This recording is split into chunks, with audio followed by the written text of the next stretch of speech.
మాజీ మంత్రివర్యులు YSR Congress party senior నేత శ్రీ అంబటి రాంబాబు గారి ఇంటి మీద, పార్టీ కార్యాలయం మీద, వారి మీద, వారి కుటుంబ సభ్యుల మీద జరిగినటువంటి దాడిని ఖండిస్తూ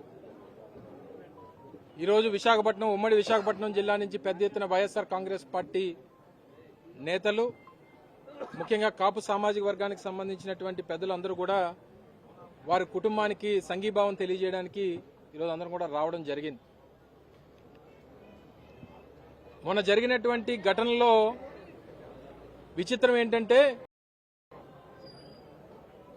ప్రేరేపించింది వాళ్ళే, తిట్టింది వాళ్ళే, ఇంటి మీదకి వచ్చింది వాళ్ళే.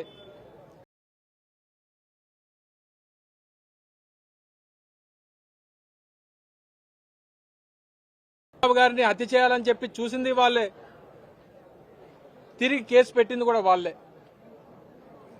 చివరికి ఇందులో అనుభవిస్తుంది ఎవరనంటే రాంబాబు గారు జైలు జీవితాన్ని అనుభవిస్తా ఉన్నారు.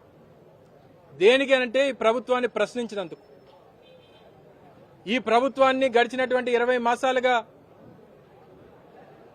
ఆయన అనేక వేదికల మీద, అనేక ప్రసంగాల్లో, ఆయన అనేక పత్రికా సమావేశాల్లో ఈ ప్రభుత్వాన్ని, ప్రభుత్వం చేస్తున్నటువంటి కుట్రలను, కుతంత్రాలను, ప్రజలకు చేసినటువంటి మోసాలని ప్రశ్నించినందుకు వారికి ఇచ్చినటువంటి బహుమతి ఇది. గడిచినటువంటి 20 మాసాలుగా కూటమి ప్రభుత్వం వచ్చిన తర్వాత ఇచ్చినటువంటి ఏ ఒక్క హామీని నిలబెట్టుకోక తిరిగి కొత్త ప్రచారాన్ని, తిరుమల లడ్డూకు సంబంధించినటువంటి ప్రచారాన్ని ప్రజల్లోకి తీసుకుని వచ్చి రాజకీయంగా ఒక కుట్ర చేయాలని, తద్వారా రాజకీయంగా లబ్ధి పొందాలని చేసినటువంటి ప్రయత్నంలో భాగంగా ప్రతి ఒక్కరికి కర్మ అనేటువంటిది ఉంటుంది. ఆ కర్మ అనేటువంటిది రుచి చూపించినప్పుడు మనం చేసినటువంటి పాపాలన్నీ కూడా బయటపడతాయి. అందులో భాగంగానే వారు చేసినటువంటి తప్పుడు ప్రచారం, ఇందులో జంతువుల కొవ్వు కలిసిందని, పంది కొవ్వు కలిసిందని, గొడ్డు కొవ్వు కలిసిందని, ఫిష్ ఆయిల్ కలిసిందని చెప్పి లేనిపోయినటువంటి తప్పుడు ప్రచారాన్ని చేసి